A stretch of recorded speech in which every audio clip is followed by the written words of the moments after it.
Merci Thierry, et merci à ceux qui sont courageusement là encore ce soir, après une longue journée pour un sujet assez austère et en même temps majeur.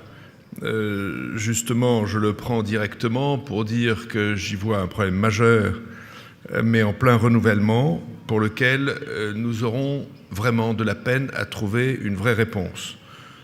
Un problème majeur. Il faut reconnaître qu'il est porté par une longue mémoire. Abraham, premier des migrants, et on peut dire que depuis, la figure humaine, sa vérité psychologique, morale du migrant, a traversé l'histoire.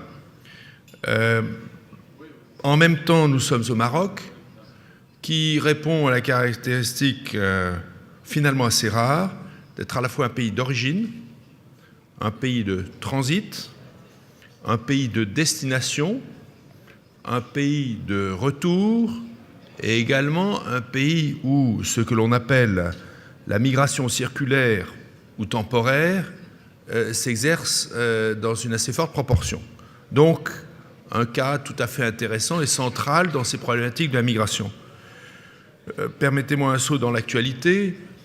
Président Obama, président Sarkozy, M. David Miliband, Foreign Secretary, ou encore le président du Parti des Verts, Cem Özdemir.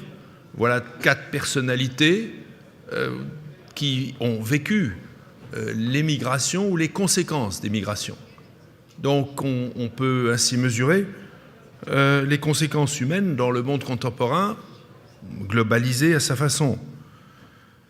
En même temps, il serait temps, et ce serait un débat avec Thierry, de rendre hommage aux démographes, qui pendant longtemps ont été mis de côté, peu écoutés. On peut penser à Alfred Sauvy, à bien d'autres.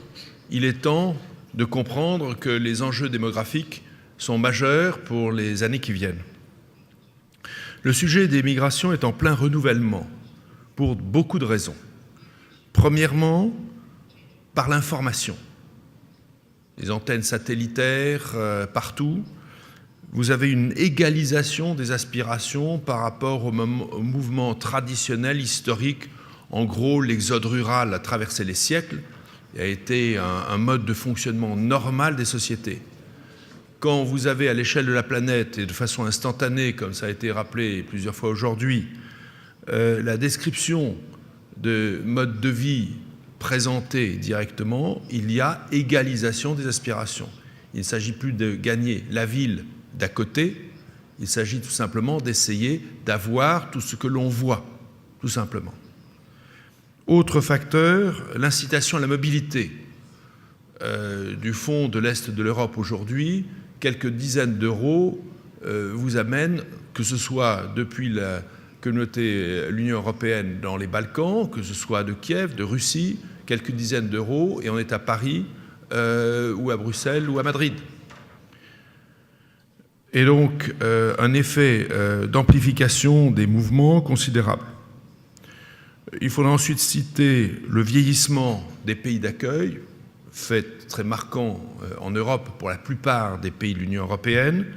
Les baby boomers partent à la retraite et on commence à voir l'impact très, très direct sur la vie de nos sociétés. En même temps, autre facteur, la migration est devenue un métier, disons-le brutalement, un sale métier, trafic, exploitation, nouvel esclavage et traite des personnes. En même temps, le phénomène classique de l'intégration, qui doit être l'aboutissement de la migration, sauf les cas de migration circulaire, devient de plus en plus urgente et en même temps de plus en plus difficile. Et donc on a là des tensions qui s'accroissent dans des sociétés devenues plus fragiles du fait de leur ouverture, de leur complexité.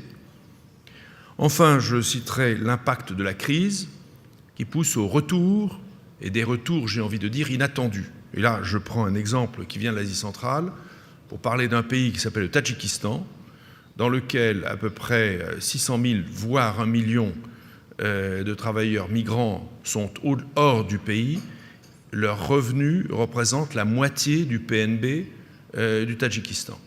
Actuellement, on estime qu'à peu près 30% sont revenus de Russie, des hommes jeunes, sans emploi sur place, et donc avec des conséquences que l'on voit déjà très directement.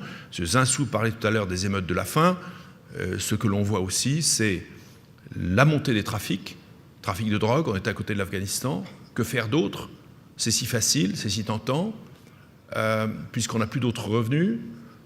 L'autre facteur, c'est la radicalisation et l'extrémisme.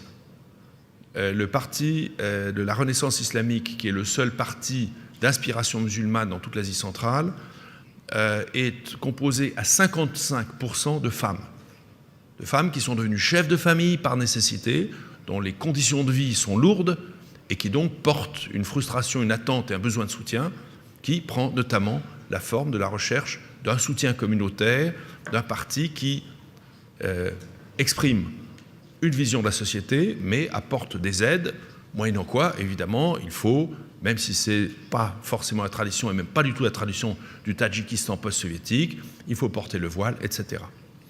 Voilà quelques effets de la crise et l'effet indirect des migrations. Problème qui sera croissant. Pourquoi ? Parce qu'on maîtrise encore mal, on mesure mal les migrations régionales, mais on voit bien que le changement climatique a commencé à faire son effet. Dakar ne serait pas l'immense conurbation que c'est sans la sécheresse du Sahel, par exemple, et bien d'autres cas peuvent déjà être cités. Alors certes, on aura peut-être tendance à dramatiser les migrations climatiques. Toujours est-il qu'elles sont une réalité. Je rappellerai un rapport qui est sorti il y a 1 an et demi de l'Union européenne, établi par Javier Solana et Benedetta Ferro-Waldner sur changement climatique et sécurité internationale. La thèse dominante, c'est qu'il n'y aura pas de crise internationale proprement climatique.